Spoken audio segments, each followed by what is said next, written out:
What's up, guys? We're back with another reaction video. This time we're checking out, if you hate Jordan Peterson, watch this video. It will change your mind. Now, Jordan Peterson is one of the most hated people by the left. He's actually depicted as a villain in some Marvel comic books. He's depicted as Red Skull, who is like a flaming Nazi, and he's crazy. All that he is a clinical psychologist who has read more books than me and you combined times 1,000, and he just likes to spread the truths to the world. So why don't we just check this out with an open mind and see what it's all about. All right, let's do it. A journalist asked me why why people are responding so positively to what I'm saying, the young men, for example, and I thought, why? Yeah, that's a good question.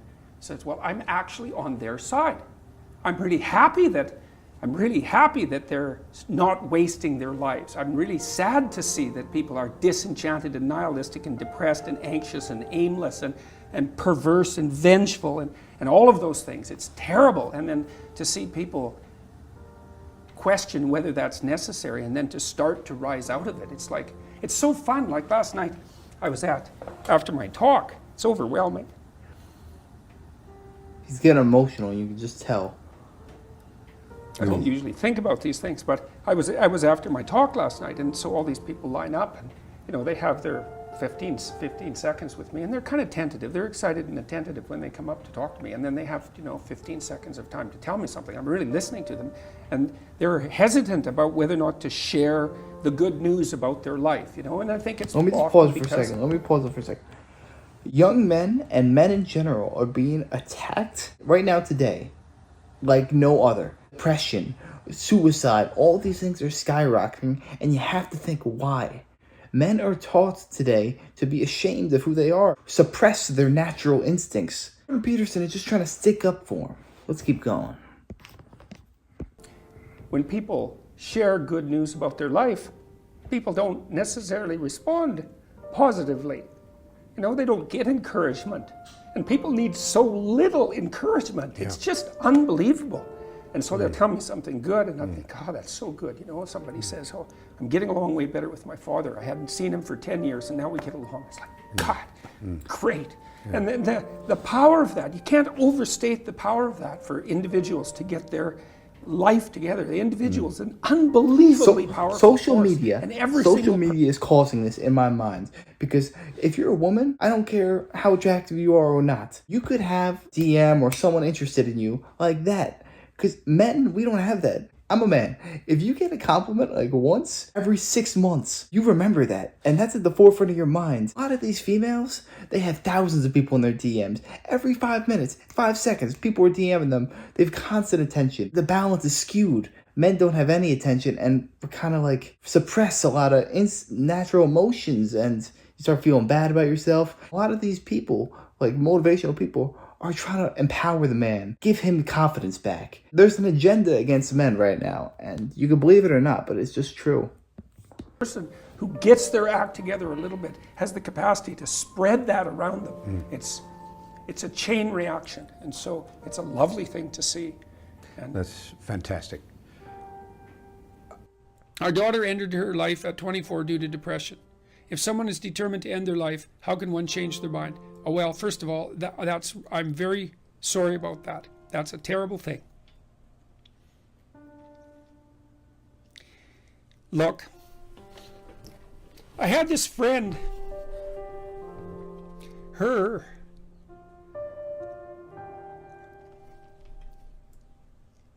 could tell he's shook up by that. Sorry. There's been a lot of depression in our family, so it's a question that cuts close to the bone. How could you hate this guy?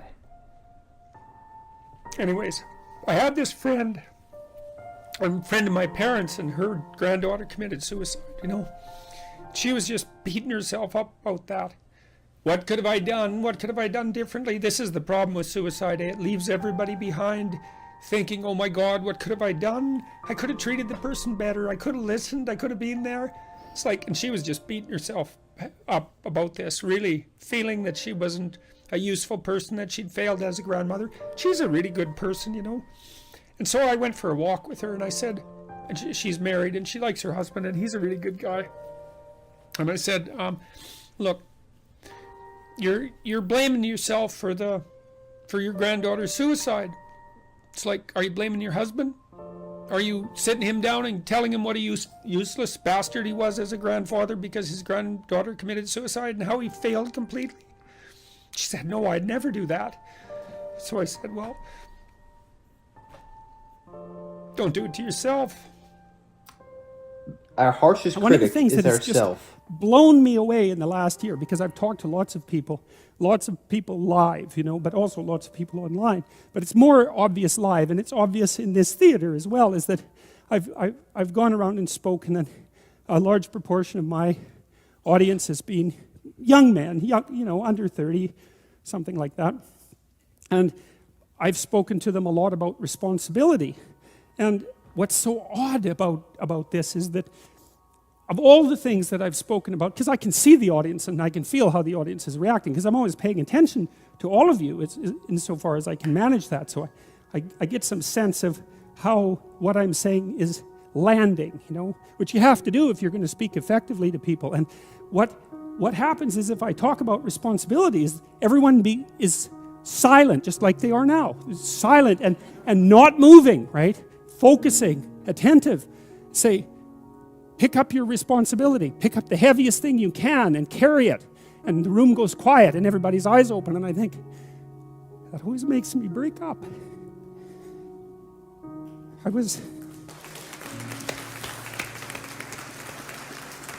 That's what men need to hear.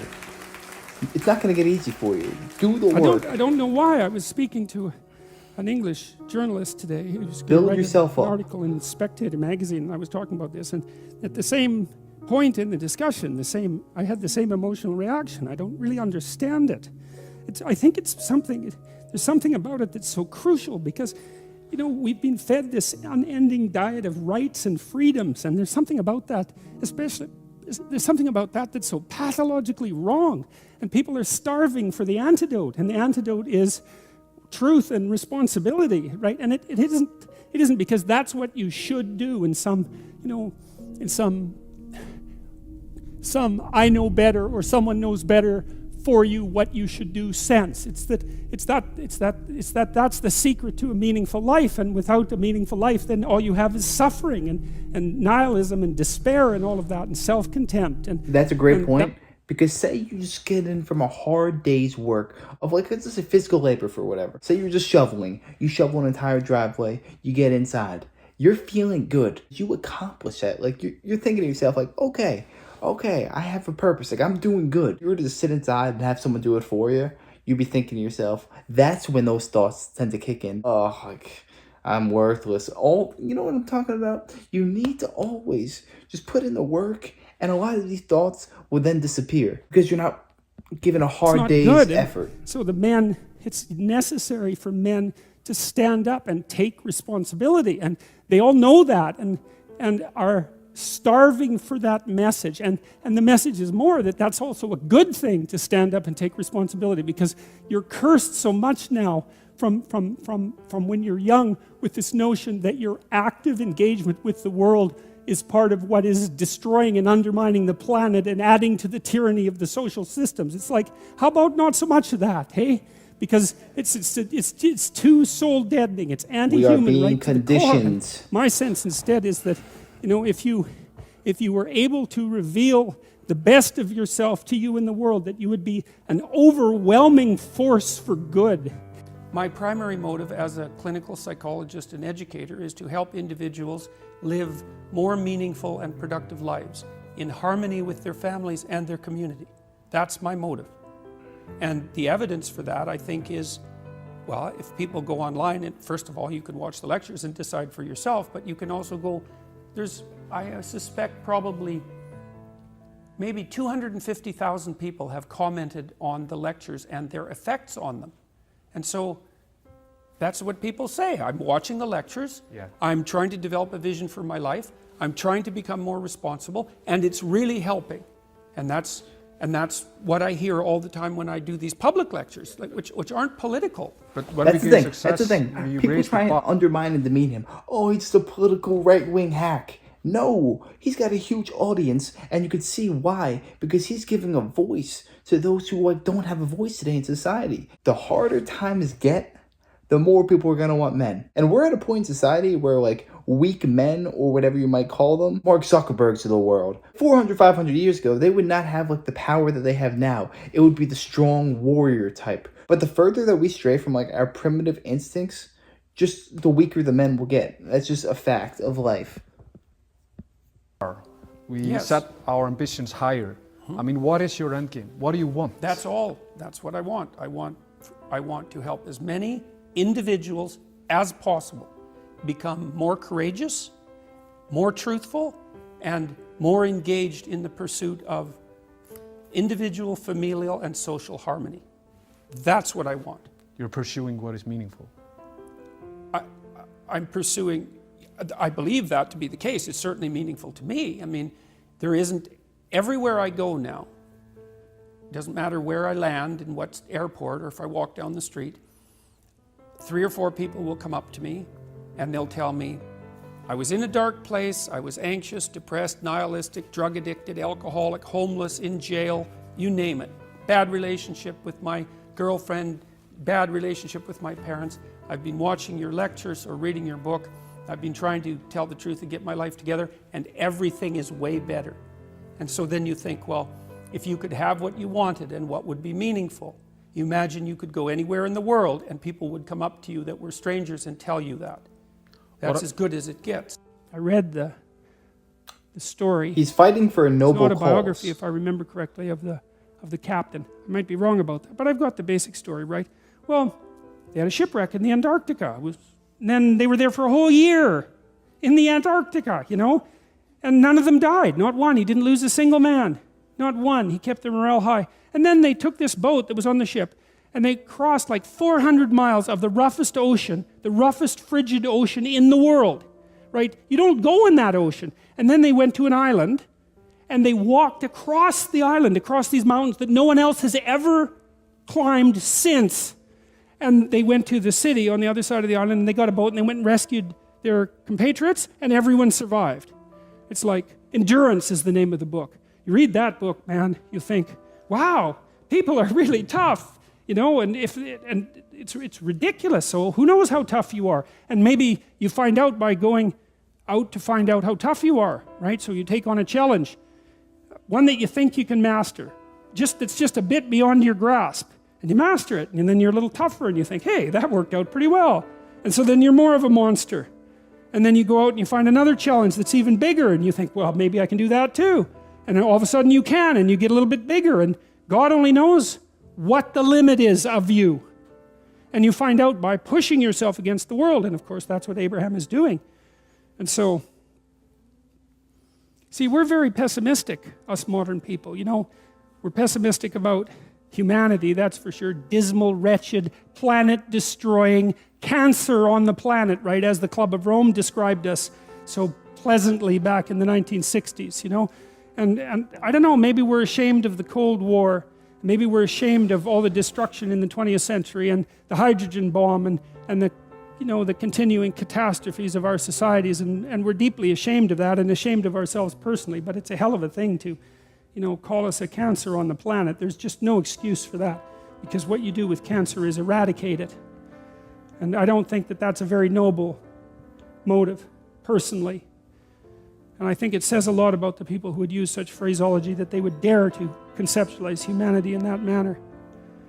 But you know, it would be nice if we could be optimistic. And I think, again, the problem with being optimistic is that it's naive. So then the question is there an optimism that's not naive? And I think there is.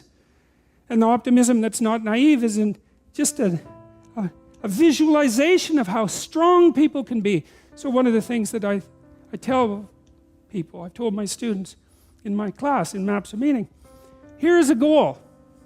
You want to be the person at the funeral of your father that everyone can rely on. That's true. How would that be? You want to be the person who's broken and useless and adding to the misery in the corner. And look, I'm not making light of people's grief. You know, I understand grief. But who do you want to be when there's a crisis? Right? Do you want to be the person that everyone can turn to for strength? It's like, why the hell not? Why not that as a goal? There's no nobility. That'd be a in good goal, being weak. because then if there's a crisis, and there will be, it won't be such a bloody crisis, because there'll be someone there that can deal with it. You know, so when I went and talked to these people at the funeral home, I envisioned that. I thought, okay, well, this is something you have to contend with if you're going to be alive and adult. You have to contend with death and suffering, and you have to be ready for it. And you have to be there for the person, because that's all they're going to have. And so there's a goal, man.